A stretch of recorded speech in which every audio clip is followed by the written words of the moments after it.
cut colors here, yellow and especially red, indicate that this value is much greater than the median in the respective groups of genomes, but they are not all equal.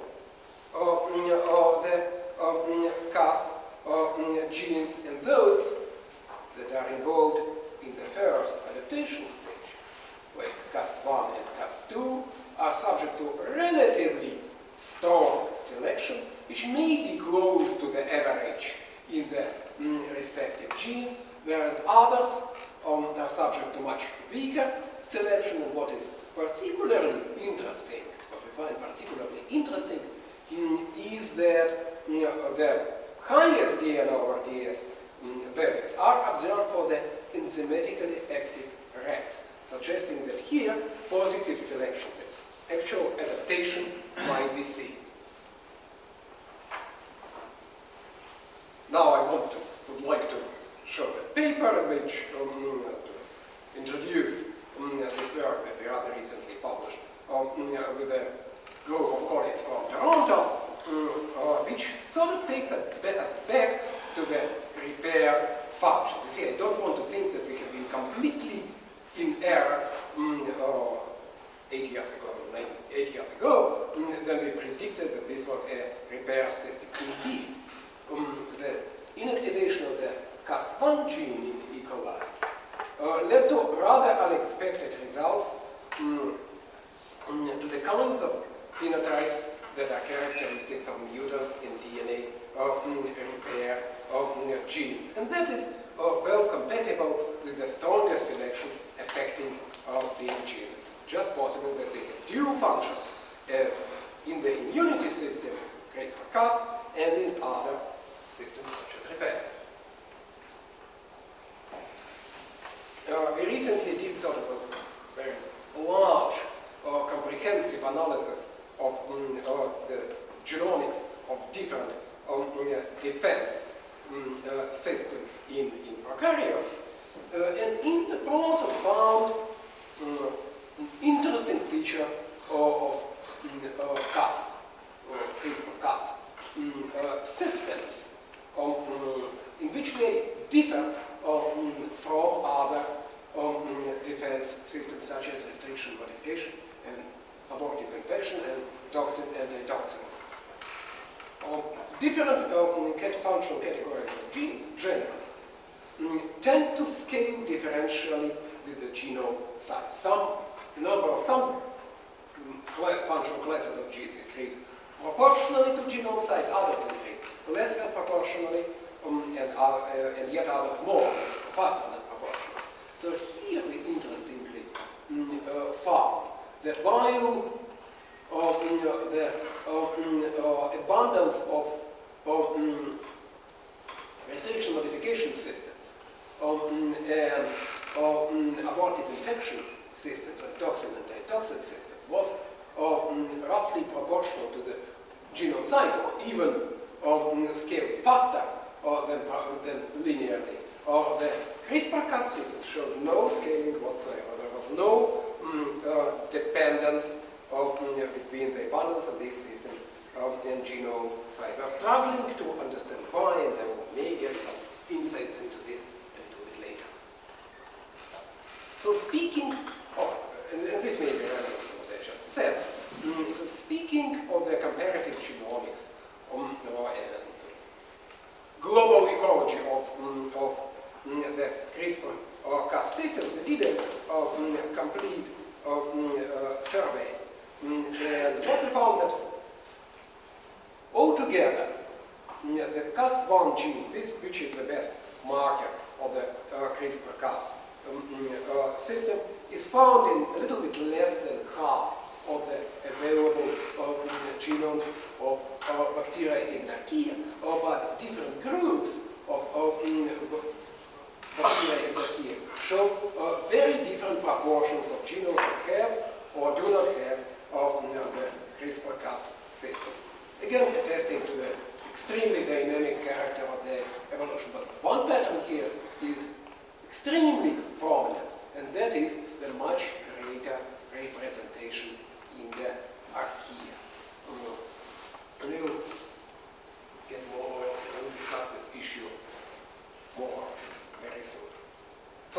now to approach this whole problem from a somewhat different angle.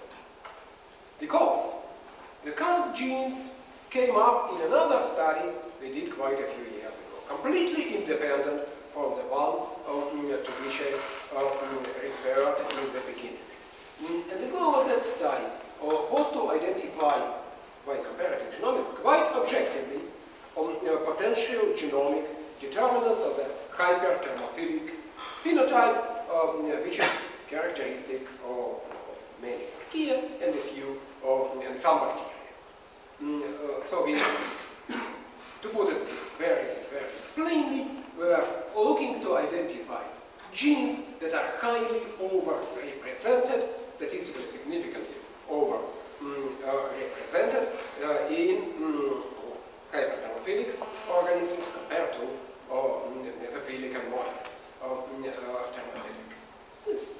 This was a study with somewhat limited success. We could not identify any very clear-cut functional connections, but in the process, on top, of course, is the reverse gyrase, which is indeed, a function, an arithmetic function that indeed seems to be required for DNA replication at high temperature. But below that, we don't have to read this. Just look at the bold numbers here. These are called numbers, and the top ones indicate those that include Cas genes. Obviously, a large fraction of the genes that are most characteristics of the genomes of hyperthermophiles come from the CRISPR-Cas system. And now we investigated that in greater detail, and it has become very prominent. Essentially, in all CRISPR-Cas systems are found in all available genomes of thermophilic archaea. I think this genome, there was one that did not contain it. I think, however, it was just misleading. Probably is not really a thermophile, at least not a hyperthermophile. So I would say all thermophilic archaea, and in the great majority of thermophilic bacteria. Now it's less common in mesophilic archaea and much, much less common in mesophilic bacteria. So this association with the hyperthermophilic phenotype is indeed very prominent. Moreover, when we look when we zoom in on the CRISPR systems and look at the specific types that we identified in the classification that I described for you a few minutes ago, we see some specifics, namely that the type 3 system is a specific thermophilic hallmark, and the Cas10 gene, or the predicted active polymerase, is one of the best genomic determinants of thermophilia, almost as good as reverse gyrase. So, quickly through a few slides, just to emphasize that thermophiles have longer and relatively homogeneous CRISPR cassettes, which we here measure as the number of repeats. You just see that these numbers in archaeic thermophiles and material thermophiles are considerably greater than those in mesophiles, and the variance is less, especially in archaeic thermophiles. And the same applies to the diversity of Cas genes. It all works in symmetry in this case. And again, neither in mesophiles nor in thermophiles we see any scaling with the genome size. In that respect, they do not differ. So, when you see something like this, you of course want some kind of explanation. So why do nearly all or nearly all archaean bacteria have CRISPR-Cas system? There is only a minority, even if a significant minority, of mesophiles do. So, at this point too, there might be specific molecular underpinnings. But when approach this from an evolutionary standpoint. In order to address this question, we developed a mathematical model of coevolution between the adaptive immunity system and viruses, which probably, hopefully, has more general applications and implications. But in this case, CRISPR-Cas is our showcase, and of course we have to note that CRISPR-Cas is maybe, and I guess should be, considered a sensor system. It specifically senses alien DNA and affects alien DNA diversity. So inevitably, what transpires here is a CRISPR virus coevolution or arms race, as it's often called. Trying to put this into a more general context. So this, I would say, seminal paper has been published by Ido Cassell and Stan Weidner 6 years ago, and it's quite an abstract mathematical model that brings together phenotypic diversity of organisms, growth of populations, and, as they say, information fluctuating environments. Really, by information, they mean environmental diversity, the diversity of environmental cues. Definitely, without going into the mathematical details, the conclusion of that important work is that cells tend to benefit from keeping complex costly sensors when environmental entropy increases, or when there is a high diversity and frequent change in the environment. There was, however, key assumptions, namely that genomic cells, for instance, such as CRISPR, they were not talking about CRISPR at all. It wasn't really realized what CRISPRs are at that time, let alone demonstrate experimentally. But it applies. Genomic sensors such as CRISPR can perfectly sense any level of environmental diversity, such as, for instance, the diversity of viruses.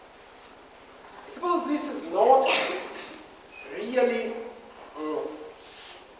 this is not quite a realistic assumption. So we tried to put this Cassell-Weidner hypothesis on the evolution of, I guess I should say a couple more words, but on the evolution of sensor systems as compared to stochastic fluctuation.